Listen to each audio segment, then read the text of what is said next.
اللہ تعالیٰ کا کردار جنت میں وہی ہوگا جو اس وقت ان کا کردار حقیقی مسلمان سچے مسلمانوں کے لیے ہے، یعنی جو اللہ کے سچے اور مخلص بندے ہیں وہ اللہ کی ہر نعمت پر اس کا شکریہ ادا کرتے ہیں اور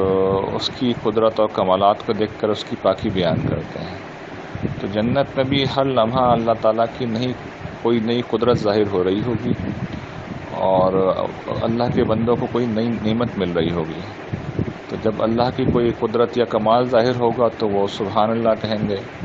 اور جب اس کی کوئی نعمت انہیں ملے گی تو وہ الحمدللہ کہیں گے، کیونکہ اللہ تعالیٰ کی صفات لامحدود ہیں، اس لیے یہ عمل کبھی ختم نہیں ہوگا اور انفینائٹ طور پر جاری رہے گا۔ اسی کو قرآن نے بیان کیا ہے، دعواہم فیہا سبحانک اللہم وتحیتہم فیہا سلام وآخر دعواہم ان الحمدللہ رب العالمین، یعنی وہاں پر وہ اللہ تعالیٰ کو سبحانک اللہم کہہ کے پکاریں گے جب بھی انہیں اللہ سے کوئی معاملہ کرنا ہوگا،